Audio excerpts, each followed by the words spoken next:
Hi Leo, welcome po sa inyong reading. This reading is for May 8 to May 10. Ayan, Leo, para po sa mga bago, don't forget to click the subscribe button, smash the like button, comment below kung kayo nakaka-resonate, hit that notification bell para po ma-notify po tayo every time na tayo nagre-release ng bagong video. No? Leo, kung gusto niyo po ng dalawang reading sa akin, mag-subscribe po kayo doon sa kabilang channel, that is Babaylan TV. No, yan po ang ating international channel. At kung meron po kayong, kung gusto niyo sumali sa ating live sessions, no, welcome po kayo. Doon po yun sa Babaylan TV. So, para po sa mga patuloy na sumusuporta, maraming salamat po. No? May maganda akong balita dahil kung hindi kayo nakakaabot sa live o hindi nyo natatsyempohan, pwede naman po kayong magtanong, no?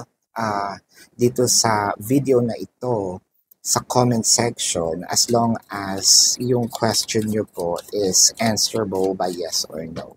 So, Leo, magsimula na tayo. So, parang may taong inggit na inggit sa'yo, no?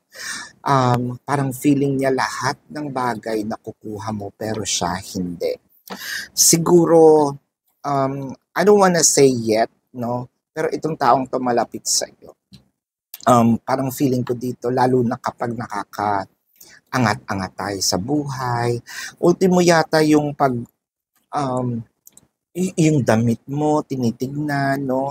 Laging tinatanong, ano bang tatak niyan? Original ba yan, no? Saan ba yan binili, no? Online ba yan? Sa store ba yan, no? Sa mall ba yan? Or kung saan? Kung ukay ba yan? Masyadong pakialamera itong taong ito. Wag naman sana, no? Kasi wala pa naman dito yung buong card. Ang masakit dito, baka mamaya meron ka ng kakompetition at yung kakompetition mo is yung taong mahal mo. Yun naman ang mahirap doon. Sana hindi, no? Kasi wala pa naman siya dito, pero definitely merong parang may evil eye dito na parang sinasabi natin na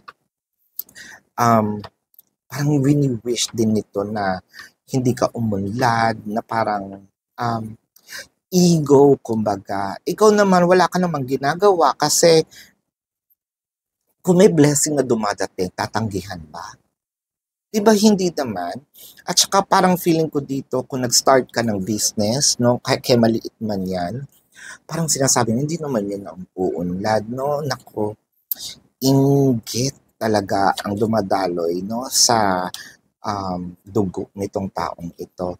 With the Sun, the Four of Cups, and the King of Pentacles. Uy, wow! Parang feeling ko kilala mo to, pero dineded mo na lang din, no? Ang focus mo dito is your growth. Ang focus mo dito is, kumbaga, uy, nakakita din ako dito, ha? Baka naman nagkwento ka na either mag-out of town kayo this summer, or pupunta kayo kung saan, or mag-out of the country, no, or kakain sa labas. Ayan, masyado yata tayong palakwento, no? Baka isa yan, Leo, sa mga nagiging reason, baka palagi tayong palapos. Ano naman ngayon, page mo yun, di ba?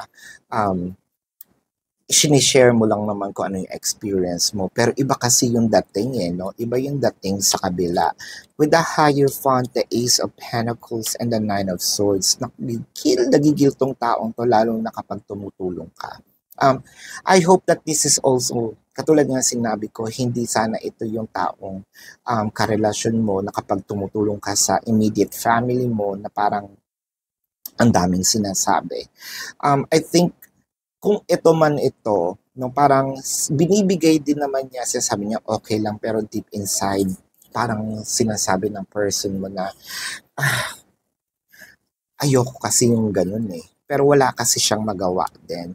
I think, no, parang, kung hindi ito yung person mo, ginagito with the Nine of Swords, parang wala tong ginawa kung hindi tutukan ka.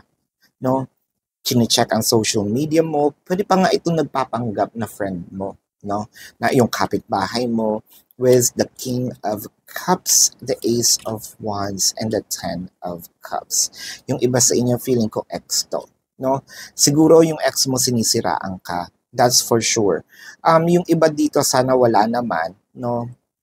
I think meron siya yatang private photos or videos mo na parang hindi naman niya kinakalat na pino-bluetooth yung ganyan, pinapasa. Pero parang feeling ko may pinapakita siya, no?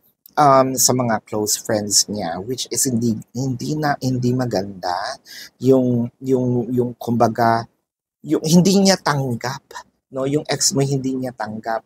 Baka kasi meron ka ngayong karelasyon tapos ang sa kanya, madami naman din siyang say sa karelasyon na pangit naman yan eh. Nako, ano naman yan eh. Galing naman yan sa kung anong pamilya, no. Ang dami niyang say. Kasi hindi niya matanggap na naka-move on ka na. So kung meron tao dito na nag-hold, no, sa relationship na ito is siya. So malaking kawalan ka with the Queen of Pentacles, the Ace of Swords, and the Eight of Cups. So parang pakiwari niya, hindi ka pa naka-move on. Anong magagawa natin? No, ganda tayo, pogi tayo, nakakuha tayo ng kapalit, 'di ba? At ang nakita ko dito, no, ang parang gusto nitong guluhin ang buhay mo or actually ginagawa niya na. Ang nakikita ko nga dito is ang tapang kasi ng loob niya, feeling niya hahabulin mo. Hindi naman, 'di ba? In fact, nag-succeed ka, no? Mas bumuti nga yung buhay mo nung nawala siya no? G na G, si X, the Magician, the Nine of Cups, the High Priestess. I think alam mo talaga yung nangyayari or meron kang hinala. Pero bakit tayo, 'di ba? Nandito ka sa part na bakit naman tayo sasabihin natin na um, bakit natin i-focus yung sarili natin kung hindi naman natin siya ikauunlad, no? Kumbaga, haters will always be haters. Sabi nga ni Taylor Swift, di ba? Haters gonna hate, di ba? So, nasa iyo naman ang huling halakhak, di ba? Kasi nakukuha mo yung gusto mo, siya nanatili doon sa kung nasaan man siya, no? Ikaw naka-move on masaya, siya G na G, sinong talo? 'Di ba? Hindi natin masisisi nung kung binibless tayo kasi hindi naman tayo yata ang gumawa ng masama dito, no? Obvious naman kung sino ang kinarma, no? So, Leo, ito ang iyong reading for now. Tignan natin, no, ang zodiac sign nitong ex mo. Doesn't matter.